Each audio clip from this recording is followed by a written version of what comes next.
আসসালামু আলাইকুম বন্ধুরা, এখন আমি সংসদ ভবনে ঘোরার জন্য আসছি এবং সংসদ ভবন আপনাদেরকে দেখাবো। এখন সংসদ ভবনে যে কেউ ঢুকতে পারবে এবং প্রবেশ করতে পারবে, তার আশেপাশে একদম চলে আসতে পারবেন, কারণ এখনও উন্মুক্ত রয়েছে। যেহেতু স্বাধীনের পরে উন্মুক্ত জনগণের হাতেই রয়েছে।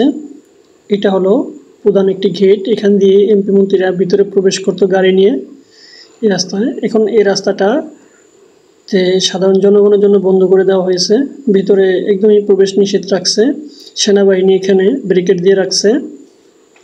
আর বন্ধুরা, ওদিক থেকে চলে আসছি আমি সংসদ ভবনে। দেখুন, এই জায়গায় কিন্তু সাধারণ জনগণ কখনোই আসতে পারতো না, কিন্তু এখন এসব জায়গায় হাজারো মানুষ এখানে দেখার জন্য ছুটে চলে আসছে, যে সংসদ ভবনের খুব কাছ থেকে দেখার জন্য একদম সংসদ ভবনে চলে আসছে। এসে অনেকটা ভালো লাগছে। দেখুন, একটি ভাই, এই ভাইয়ের একটি চোখে হয়তো চোখটা অন্ধ হয়ে গেছে, পাওটা ভেঙে করছে। হাতে পুলিশ লীগ, আওয়ামী লীগ, তারা এই মুক্তিযোদ্ধা ভাইকে খুবই নির্মমভাবে হত্যা করছে। কিন্তু সে এখন এই যেই সংসদের জন্য নাকি তাকিয়ে চেয়ে আছে, সে এটাই বলতে চাইতেছে যে এই সংসদের জন্য আমার এই পার্লামেন্ট ভেঙে দেওয়ার জন্যই আমার এই অবস্থা, এই পরিণতি।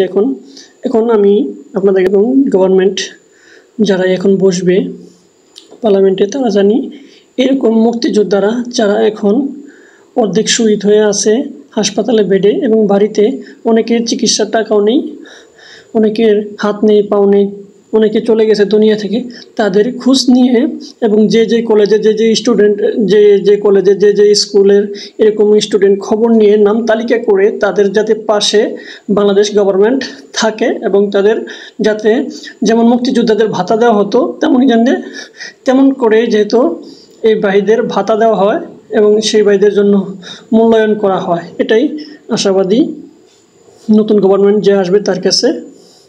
এবং সকলেই যার যে জায়গায় আছেন সে জায়গা থেকে সবাই প্রতিবাদ করলে হয়তো তারা এই ভাইদের, মুক্তিযোদ্ধারা তাদের সম্মানটু ফিরে পাবে, এবং যাদের জন্য নিয়ে আমরা ফিরে পেলাম আবার এই 1971 পরে 2024 আগস্টে আমরা আবারও নতুন স্বাধীনতা পেলাম। দেখুন, যেখানে হাসিনার কথা ছাড়া চলতো না, সেখানে এখন সংসদ ভবন চত্বরে লেখা আছে হাসিনার ফাঁসি চাই। হ্যাঁ, অথচ একটা এই হাসিনা নিজেই বলতো যে এই দেশটা আমার বাপের। এখন সে তার নিজের দেশটা, তার নিজের বাপের দেশটা, সেই দেশটা কোথায় গেল? দেখুন, এখানে লেখা আছে খুনি হাসিনার ফাঁসি চাই। কোথায়? সংসদ ভবনে, যেখানে বসে সে মানুষকে, দেশকে পরিকল্পনা করতো যে মানুষকে মারার জন্য, তো মানুষকে কিভাবে মেরে ক্ষমতায় বসে থাকা যেত। দেখুন, এখানে এখন সংসদ ভবন আসলে কত ভালো লাগে। হয়তো কেউ যদি আসতে চান, এখন ঢাকার বাইরে থেকে যারা আছেন চাইলে চলে আসতে পারেন, ঘুরে যেতে পারেন এসে সংসদ ভবন এরিয়া। এখানে আসলে আপনার অবশ্যই মনটা ভালো হয়ে যাবে, খুবই ভালো লাগবে যে এখন যে সংসদ ভবনে। কিন্তু কিছুদিন পরে হয়তো আর এখানে প্রবেশ করতে পারবেন না এবং ঢুকতে দেওয়া হবে না। এক ভাই মোটর সাইকেল দিয়ে চলে আসছে পতাকা নিয়ে, স্বাধীনতার পতাকা নিয়ে, সংসদ ভবনের প্রধান গেটে চলে যাচ্ছে। আবার এখানে অনেকে রিক্সা নিয়েও চলে আসছে ভাই, রিক্সা নিয়েও, যেখানে নাকি মানুষই প্রবেশ করতে পারতো না সেখানে এখন দেখুন কত হাজার হাজার জনতা। দেখুন, অটো রিক্সা, যেখানে ঢাকা শহরের ভিতরে অটো চলা একদমই কিন্তু নিষিদ্ধ, সেখানে এখন অটো রিক্সাও চলতেছে। তাও কোথায়? সংসদ ভবনের ভিতরে। এখানে গেট দিয়ে মন্ত্রী এমপিরা বের হতো, এখান দিয়ে ওই প্রথম যেখানে দেখলাম সেখান দিয়ে প্রবেশ করতো গাড়ি নিয়ে, তারা সংসদ শেষ করে অধিবেশন সেখান দিয়ে বের হতো। এটি হলো পার্লামেন্ট মেডিকেল হল, এবং এখানে মন্ত্রী এমপিরা যখন আসতো এসে এখানে রেস্ট নিত। আবার দেখুন, এক আপা কি ঝাড়ু নিয়ে গেতেছে, একজনে বালিশ নিয়ে গেতেছে, একজনে কোথাকার সংসদ ভবনের থেকে নিয়ে গেতেছে নাকি গণভবন থেকে নিয়ে আসে, সঠিক বলতে পারলাম না, তারা নিয়ে যাচ্ছে। দেখুন মানুষ, আর সংসদ ভবনে এটা বিরাট এরিয়া, এখানে ঢুকতে পাও ব্যথা হয়ে গেছে হাঁটতে হাঁটতে।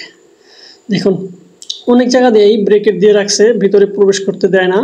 তাই আমরা ছাত্র ভাইরা কাদের সাথে বার্কিং করে না, তাদেরকে সুন্দরভাবে বুঝিয়ে বলে তারপরে ওদিকে ঘুরে আমরা এখন এই সংসদ ভবনের ভিতরে যে গার্ডেন রয়েছে সেই গার্ডেনে ব্রেকেট পারি হয়ে আমরা ভিতরে প্রবেশ করতেছি, কারণ ভিতরে অনেক সংসদ ভবন এরিয়া রয়েছে যেখানে দালান প্রাসাদ রয়েছে, সেটি আমরা ঘুরে ঘুরে দেখব। তার জন্য এই পদ্ধতি অবলম্বন করেছি আমরা।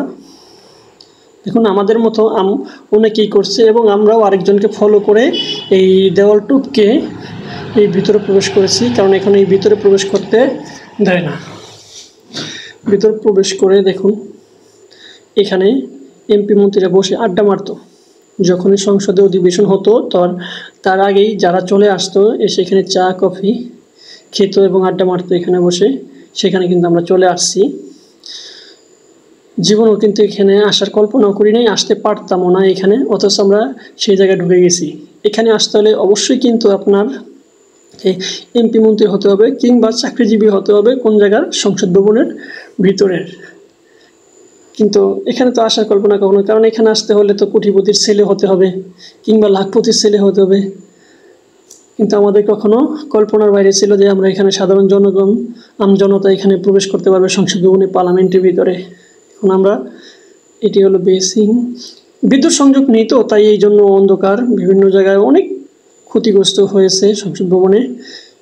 দেখুন যা কিছু ছিল কেউ জিদ্দের দেওয়ালের ইট পর্যন্ত ভেঙে ফেলছে, এতটাই খুব ছিল মানুষের মনে। দেখুন আবার কোনো নতুন ভিডিও নিয়ে আপনাদের মাঝে পেয়ে নেব। আল্লাহ হাফেজ।